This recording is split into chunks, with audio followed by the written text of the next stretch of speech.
안녕하세요. 오늘은 공유경제의 끝판왕입니다. 집을 빌려주는 사업 모델을 가지고 있는 에어비앤비를 분석해 보려 합니다. 본 영상에서는 에어비앤비의 사업 구조와 수익성을 통해 이 기업의 펀더멘털을 알아볼 건데요. 재미있게 봐주셨으면 합니다. 구독과 좋아요 부탁드릴게요. 자, 에어비앤비는 2008년 설립된 세계 최대 숙박 공유 서비스 기업이고 이번 12월 10일에 상장 예정에 있죠. 이 회사는 공유경제의 끝을 보여주는데요. 공유경제는 최근에 크게 화제가 되는 경제 모델로 자신의 소유물을 타인과 함께 사용하거나 빌려주는 거예요. 대표적인 회사로 자동차를 공유하는 우버와 오피스를 공유하는 위워크가 있죠. 이 경우 빌려준 호스트와 사용하는 게스트가 많아질수록 규모의 경제가 커지면서 다른 곳으로 나갈 수 없는 자물쇠 효과가 있기도 한데요. 그리고 에어비앤비는 사실상 이론적으로는 무한대 성장이 가능해요. 이건 뒤에서도 나올 문제인데 모든 집이 숙박시설이 될 수 있으니까요. 이 회사는 2019년에 매출액은 48억 불을 기록했지만 순적자로 마이너스 6억 불을 기록했습니다. 에어비앤비의 특징을 봐볼게요. 현재 220개국가와 10만 개가 넘는 도시에서 서비스를 하고 있고 전 세계에 290만 명의 호스트들이 등록되어 있으며 1억 5천만 명 이상의 가입자가 있습니다. 또한 매일 약 700만 개의 집이 리스팅되면서 매일 약 200만 명이 이용한다고 해요. 전 세계에서 1초에 6명이 부킹하는 거죠. 1박 평균은 약 185불인데 이는 호텔에 비해 약 8%에서 17% 정도 저렴한 수치라고 합니다. 마지막으로 에어비앤비는 미국 숙박 산업에서 약 19%의 점유율을 차지한다고 해요.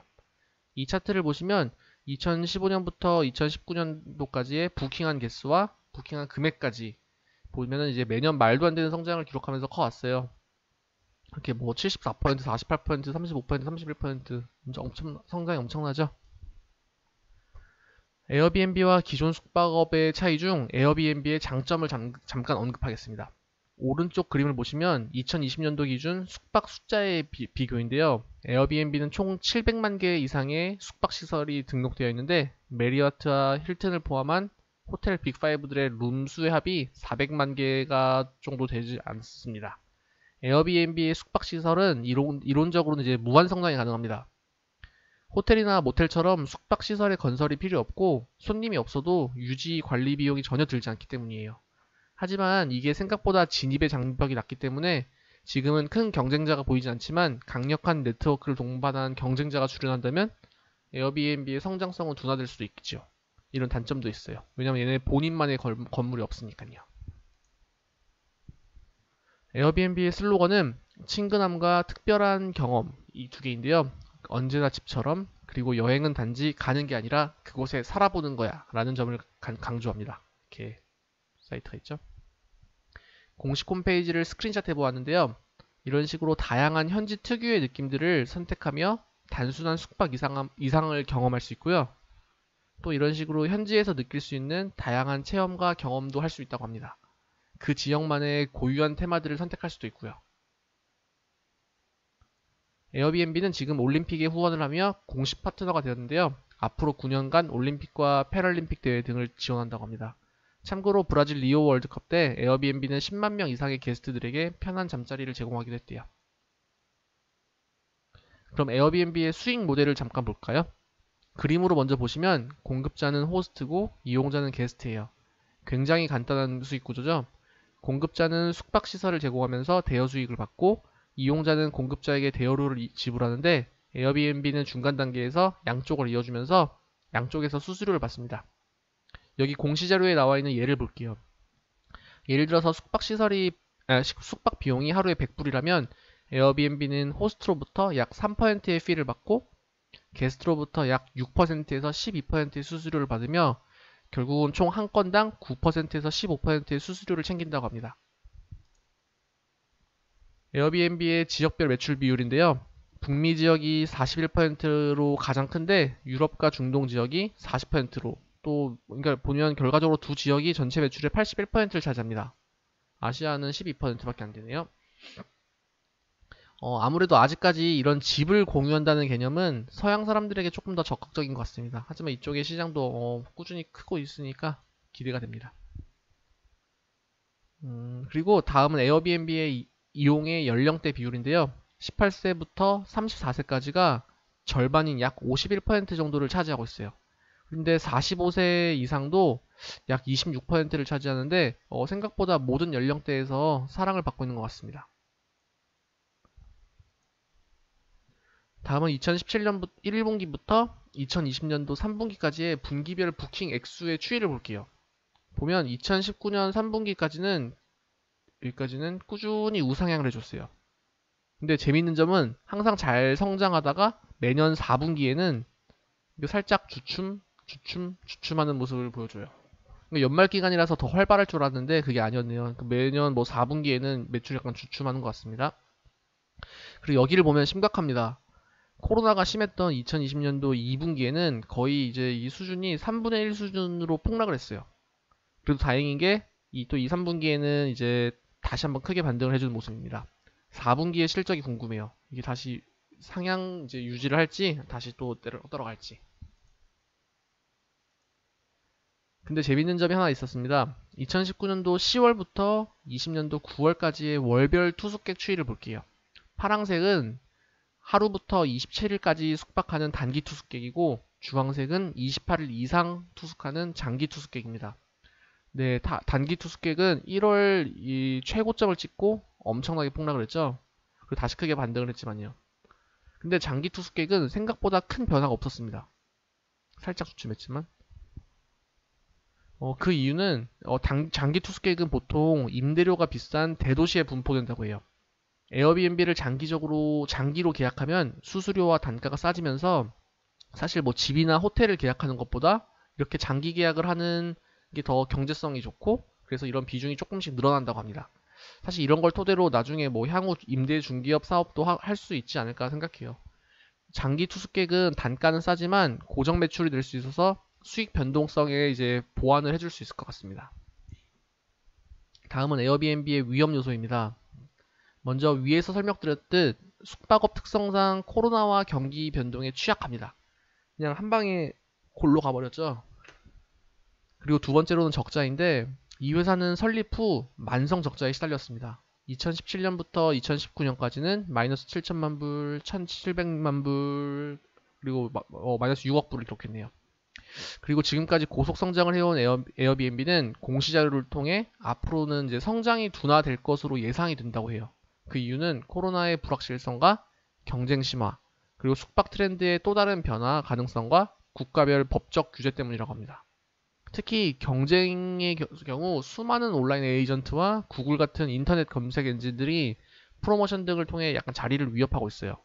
또한 기존 호텔 체인들 또한 처음에는 에어비앤비의 사업 모델에 정신을 못 차리는 모습을 보여줬는데 요즘에는 이제 독자적인 생태계를 재구축하면서 이제 반격에 나서고 있다고 합니다. 마지막으로 공유경제 이 자체에 대한 의구심이 있어요. 많은 사람들이 공유경제를 또 빛 좋은 개살구라고도 표현하더라고요. 그 이유가 뭐 엄청 좋아 보여요. 듣기엔 좋아 보이지만 사실상 뚜껑을 열어보면은 그 회사는 사실 공유경제는 수익성이 없고 진입장벽이 낮아서 경쟁이 심하다는 게 이유가 될 수 있죠. 특히 공유경제 모델들의 기업들은 모두 IPO 잔혹사를 겪었는데요. 우버와 리프트는 상장 후 주가 하락에 이제 심하게 고전했었고 또 위워크 같은 경우는 IPO의 통과 자체를 못하고 사라져 버렸습니다. 이번에 에어비앤비가 공유경제의 자존심을 보여줄지 아니면 이 잔혹사를 이어갈지 궁금합니다. 다음은 중요합니다. 에어비앤비의 수익률입니다. 보시면 그동안 2019년까지는 폭발적인 매출 증가를 보여주면서 2019년도에는 48억 불이라는 엄청난 매출을 기록했어요. 51%, 43%, 30% 엄청나죠? 하지만 2020년도에는 바로 마이너스 32%를 기록하며 코로나에 그냥 어퍼컷을 맞아버렸습니다. 수익률을 본다면 이 회사의 매출 총이익률은 75% 수준으로 굉장히 양호합니다. 중개해주면서 중간에서 피를 받는 거라 뭐 더 들어가는 비용이 없어요. 여기서 나머지 25% 수준은 온라인 결제 비용과 데이터 센터 사용 비용이라고 합니다. 고정 비용이죠. 예상외로 고수익이에요. 참고로 같은 공유 경제 업체인 우버의 매출 총이익률은 약 47.8%였습니다. 에어비앤비는 점유율 확대를 위해 지속적으로 연구개발비와 마케팅 비용 같은 영업 비용이 이제 꾸준히 증가하고 있었는데요. 이로 인해서 수익률은 계속 악화되고 있었습니다. 참고로 직원 보상 비율은 2%대로 굉장히 낮았어요. 하지만 다른 상장 기업과 마찬가지로 첫 상장 후 상장이 되면은 이제 이 직원 보상 비율은 큰 폭으로 상승할 것으로 보여져요. 물론 이게 현금 흐름에는 영향이 없겠지만 수익률을 본다면 수익률은 더 악화되겠죠. 비용이 팍 늘어나면서. 그리고 운영 및 관리 비용 이걸 볼게요. 이거는 39% 수준인데요. 너무 비대해요. 이게 이렇게 비대하다는 거는 사실 뭐 조직이 비효율적으로 운영이 된다고도 생각할 수 있어요. 그래서 2020년 5월에 코로나로 큰 타격을 받은 뒤 에어비앤비는 직원의 25% 정도, 약 1,900명을 해고했죠. 그러면서 이제 이 비용을 감소했다고 하는데 이건 뒤에서 볼 거예요. 종합적으로 봤을 때 에어비앤비는 매출 총이익률이 약 74% 수준으로 사실상 이론적으로는 이제 구조적으로는 언제든 눈속임용으로 흑자 전환은 가능하다 생각해요. 뭐 연구개발비나 마케팅 비용을 대폭 줄이면 흑자가 될 수 있죠. 그냥 구조상 가능하다는 거예요. 하지만 현재 에어비앤비가 중요한 것은 수익성보다는 매출 성장과 초기 시장 점유율인 것 같습니다. 근데 점유율을 또 올리려면은 마케팅 비용이 올라가고 결국 수익률은 낮아질 수밖에 없는 구조죠. 아직까지는 매출 성장과 수익성 두 마리 토끼를 다 잡는 것은 시기상조인 것 같아요. 그래도 걱정되는 것은 이것도 배달 시장과 좀 비슷해 보여요. 아직까지 배달 시장처럼 경쟁이 심하진 않지만 경쟁자가 등장하기 전에 얼른 시장을 빨리 장악해야 될 것 같아요. 이런 시장은 사실 충성 고객이 없고 프로모션 많이 해주고 그냥 가격 싼 곳으로 넘어가게 돼요. 우버 탈까 리프트 탈까 고민하는 거랑 같다고 봅니다. 싼 걸 타잖아요 결국. 그쵸? 위에 이제 2020년도 재무제표는 잠시만요. 여기 재무제표는 9개월 누적 기준이었는데 한번 올해 3분기 실적만 따로 봐보겠습니다. 31%의 영업이익률을 기록했고 결과적으로 16%의 순이익률을 기록했습니다. 이상하잖아요? 갑자기 순이익을 기록했어요. 매출이 떨어졌음에도 불구하고 수익을 발생했던 이유를 볼게요. 간단하죠? 비용이 엄청나게 줄었어요. 특히 연구개발 비용과 세일즈 마케팅 비용이 엄청난 폭으로 줄었죠. 그리고 직원을 해고하면서 여기 이거 관리비도 크게 줄었고요. 사실 연구개발비와 마케팅 비용을 줄이면서 수익성을 올리는 것은 바람직한 구조는 아니에요, 절대로. 제가 볼 때 약간 뭐 제 개인적인 생각인데 이것은 약간 코로나 핑계도 있겠지만 살짝 IPO 상장을 위해 수익성이 높도록 이제 약간 눈속임을 했다는 뭐 가능성도 있다고 봅니다. 세일즈랑 연구개발 비용이 너무 심하게 줄었잖아요. 근데 앞으로도 이 비율을 유지할 거라고는 생각 안 합니다. 치열하게 시장 싸움을 해야 하는데 최소한 이 마케팅 비용은 증가돼야겠죠. 이게 손님들 프로모션 혜택 등을 포함한 거라 매출에 직접적인 영향을 주거든요. 이거 보세요. 이거 9% 뭐 34% 이렇게 꾸준히 하다가 9% 너무 뻔하죠. 이게 사실은 여기서만 거의 이제 이익률이 거의 20%가 증가했으니까요. 마지막으로 결론입니다. 에어비앤비는 공유 경제의 끝판왕으로 자동차나 다른 물건이 아닌 집을 빌려줍니다. 하지만 단순한 숙박이 아니라 친근함과 현지에서의 특별한 경험을 선사해주죠. 그리고 이론상으로 숙박시설을 건설하는 이제 초기 자본이 필요 없어서 무한 성장이 가능한 시장이에요. 그냥 모든 집이 숙박시설이니까요. 수익성과 재무 건전성을 본다면 사실 에어비앤비는 안정적이고 나름 고수익의 매출 총이익률을 보유하고 있습니다. 위에서 보셨듯이 구조상으로는 언제든지 마음만 먹으면 흑자 전환 가능해요. 뭐 근데 매출 총이익률이 낮으면 그게 쉽지 않죠. 그동안 전체 매출의 39%라는 지나치게 비대한 운영 및 관리 비용을 유지했는데 이번에 실적 악화 후 대규모 레이오프를 하며 비용 축소를 했죠. 이게 만약에 상장 회사였으면 주가가 폭락했었을 거예요. 점유율 확대와 매출 증가를 위해 마케팅 비용의 상승이 수익성 악화를 야기시키기도 했지만 이건 어쩔 수 없는 문제예요. 그리고 직원 보상 비율이 약 2%가량으로 엄청 낮은 편이었는데 상장 후 이 수치가 큰 폭으로 상승할 예정인 것 같습니다. 그에 따른 수익률 악화는 염두에 둬야겠죠. 에어비앤비는 지속적인 적자로 자본 잠식과 누적 결손액이 컸어요. 하지만 다행인 점은 영업활동에 의한 현금 흐름은 꾸준히 플러스를 기록해주면서 현금 흐름 방면에서는 그나마 뭐 잘 운영하고 있는 것 같았습니다. 마지막으로 에어비앤비 투자 시 고려할 리스크를 언급해 보겠습니다. 숙박업 특성상 경기와 질병에 민감하고 결국 성장 변동이 심하고 예측이 힘듭니다. 그에 따라 주가 변동이 흔들릴 수도 있고요. 또한 시장 점유율 확보를 위해 지속적인 적자가 발생하고 있는데요. 이 공유경제는 생각보다 고객들의 충성도가 낮아요. 가격 싼 곳으로 언제든 바꾸거든요. 그래서 지속적인 특별함과 차별성이 필요해 보입니다. 위의 내용과 비슷한데요. 향후 이제 이런 경쟁자가 시장에 진입하게 되면 결국 피와 프로모션 싸움이 될 것 같아요. 그럼 결국 수익성은 악화되고 뭐 치킨 싸움이 될 수도 있죠. 지금의 배달 시장을 참고하면 될 것 같습니다. 거기는 완전 치열하죠. 서로 그냥 피를 깎아주고 프로모션 주고 그냥 마이너스 성장하고 있어요. 거기는. 그리고 국가와 지역별로 법적 규제가 발목을 잡을 수도 있어요.